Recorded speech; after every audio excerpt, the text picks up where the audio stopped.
নমস্কার প্রিয় দর্শক। ভগবানের প্রিয় ভক্ত প্রহ্লাদজি তার সহপাঠী বন্ধুদেরকে ভাগবত জ্ঞান প্রদান করতে গিয়ে যে উপদেশ করেছিলেন তা এই ভিডিওটির মাধ্যমে জানব। এটি হলো দ্বিতীয় পর্ব। প্রথম পর্বটিও দয়া করে দেখে নেবেন। তার আগে আমার ছোট্ট একটা অনুরোধ, আপনি যদি আমার চ্যানেলে নতুন হয়ে থাকেন তাহলে অবশ্যই চ্যানেলটি সাবস্ক্রাইব করে সঙ্গে থাকুন এবং ভিডিওটি সম্পূর্ণ দেখুন, তা না হলে কিছু বুঝতে পারবেন না। ভগবানের প্রিয় ভক্ত প্রহ্লাদজি তার প্রিয় সাথী এবং বন্ধুদেরকে ভগবত জ্ঞান প্রদান করতে গিয়ে বললেন, আত্মার যে 12টি উৎকৃষ্ট লক্ষণ রয়েছে সেগুলি হলো নিত্য, অবিনাশী, শুদ্ধ, অদ্বিতীয়, ক্ষেত্রজ্ঞ, আশ্রয়, নির্বিকার, স্বয়ংপ্রকাশ, সবার কারণ, ব্যাপক, অসঙ্গ তথা আবরণরহিত। যারা আত্মতত্ত্বের জ্ঞানী তাদের মধ্যে কোনো ভেদভাব থাকে না। যেমন সোনার খনিতে পাথরের সাথে মিশে থাকা সোনাকে একমাত্র স্বর্ণকাররা বিশেষ বিধিনিয়মের দ্বারা প্রাপ্ত করে, সেরকম আধ্যাত্মতত্ত্বের জ্ঞানী পুরুষ আত্মপ্রাপ্তির উপায়ের দ্বারা নিজের শরীররূপ ক্ষেত্রর মধ্যেই ব্রহ্মপদের সাক্ষাৎ করে নেন। আচার্যগণেরা মূল প্রকৃতি, মহত্তত্ত্ব, অহংকার এবং 5টি তন্মাত্রা, এই সব মিলিয়ে 8টি তত্ত্বকে প্রকৃতি বলেছেন। এদের মধ্যে সত্য, রজ এবং তম এই 3টি গুণ রয়েছে। এছাড়া 10টি ইন্দ্রিয়, 1টি মন এবং পঞ্চমহাভূত, এই সব মিলিয়ে 16টি বিকার রয়েছে। এই সবের মধ্যে একটা পুরুষতত্ত্ব অনুগত রয়েছে। এই সব কিছু মিলিয়েই হলো দেহ। এই দেহকে আবার 2 ভাগে ভাগ করা হয়েছে, স্থাবর এবং জঙ্গম। সব কিছুর মধ্যে আত্মা অনুগত রয়েছে, কিন্তু আত্মা সব কিছু থেকে পৃথক। এইভাবে শুদ্ধ বুদ্ধির দ্বারা ধীরে ধীরে সংসারের উৎপত্তি, স্থিতি এবং প্রলয়ের বিষয়ে চিন্তা করা উচিত। এ বিষয়ে চঞ্চল হওয়ার কোনো প্রয়োজন নেই।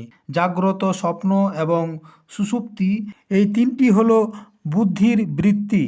আর এই বৃত্তিগুলি যাহার দ্বারা অনুভব হয় সেটাই হলো সব থেকে অতীত, সবার সাক্ষী পরমাত্মা।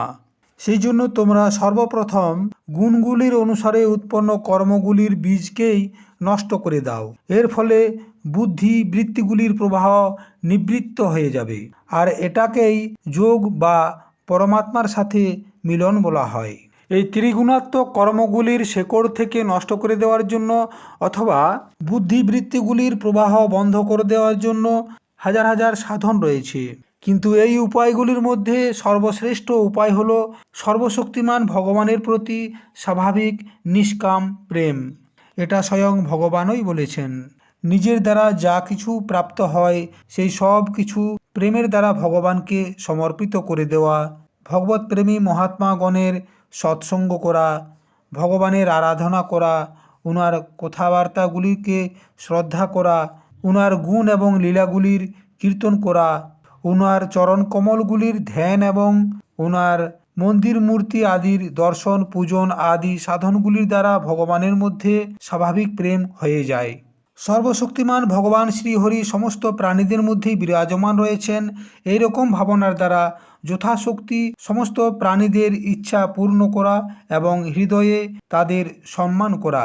কাম, ক্রোধ, লোভ, মোহ, মদ এবং মৎসর, এই 6টি শত্রুর উপরে বিজয় প্রাপ্ত করে যাহারা এইরকম ভগবানের সাধন ভক্তির অনুষ্ঠান করে, তাদের সেই ভক্তির দ্বারা ভগবান শ্রীকৃষ্ণের চরণের মধ্যে অনন্য প্রেমের প্রাপ্তি হয়ে যায়।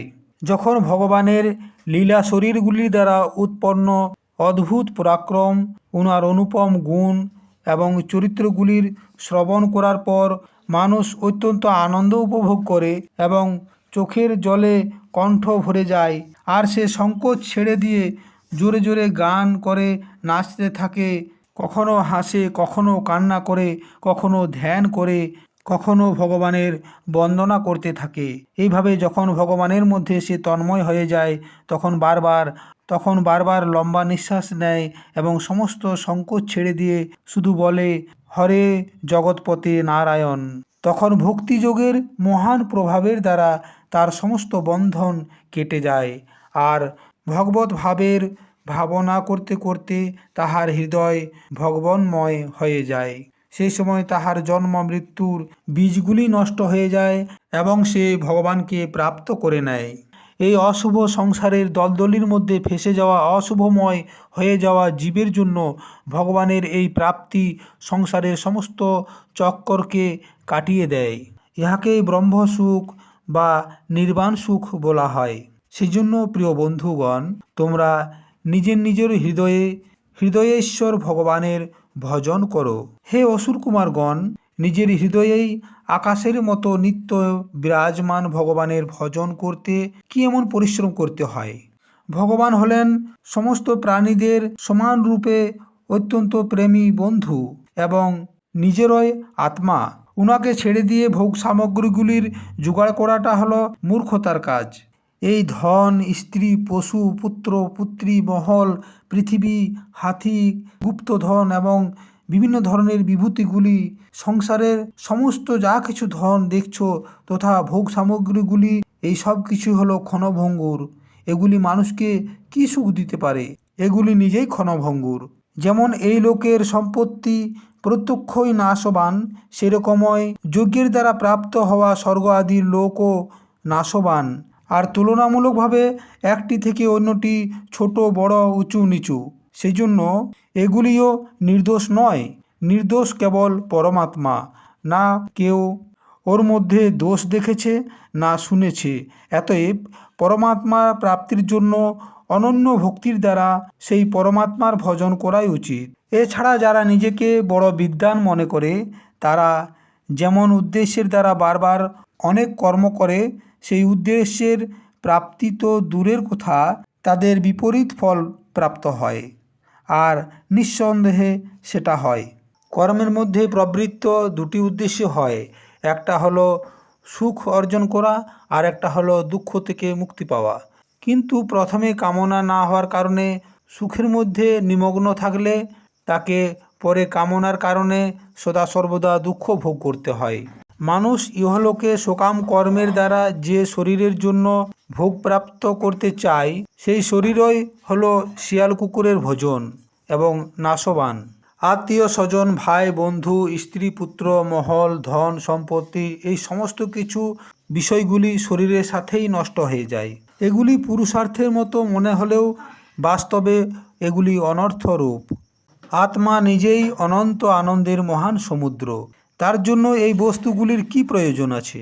প্রিয় ভাইয়েরা, একটু বিচার করে দেখো তো, যে জীব গর্ভ থেকে বেরিয়ে মৃত্যু পর্যন্ত সমস্ত অবস্থার মধ্যে নিজের কর্মের অধীনে থেকে শুধু ক্লেশ আর ক্লেশ ভোগ করে, তার এই সংসারের মধ্যে স্বার্থ কি আছে?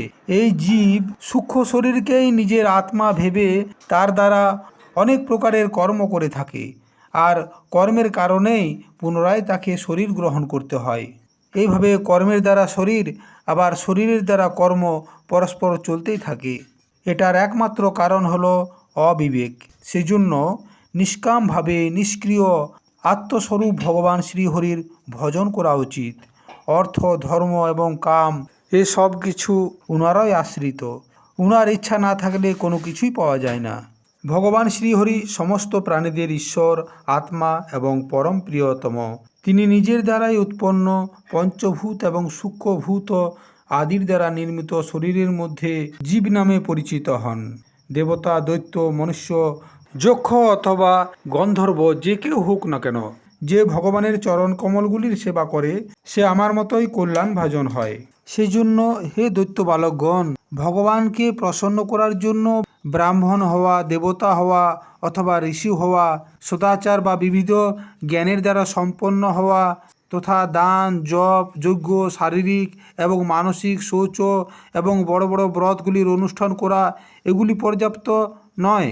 ভগবান তো কেবল নিষ্কাম প্রেম ভক্তির দ্বারাই প্রসন্ন হন। বাকি সব তো বিড়ম্বনা মাত্র। সেই জন্য দানব বন্ধুরা সমস্ত প্রাণীগণকে আপনজন ভেবে সর্বত্র বিরাজমান সর্বাত্মা সর্বশক্তিমান ভগবানের প্রতি ভক্তি রাখো। ভগবানের প্রতি ভক্তির প্রভাবে দৈত্য, যক্ষ, রাক্ষস, স্ত্রী, শূদ্র, গোপালক, পক্ষী, মৃগ এবং অনেক অনেক পাপী জীবও ভগবত ভাবকে প্রাপ্ত করেছে। সব কথার সার কথা হলো, মনুষ্য শরীরে জীবের সবথেকে বড় স্বার্থ অর্থাৎ একমাত্র পরমার্থ হলো ভগবান শ্রীকৃষ্ণের প্রতি অনন্য ভক্তি প্রাপ্ত করা। সেই ভক্তির স্বরূপ হলো সর্বদা সর্বত্র সমস্ত বস্তুর মধ্যে ভগবানের দর্শন।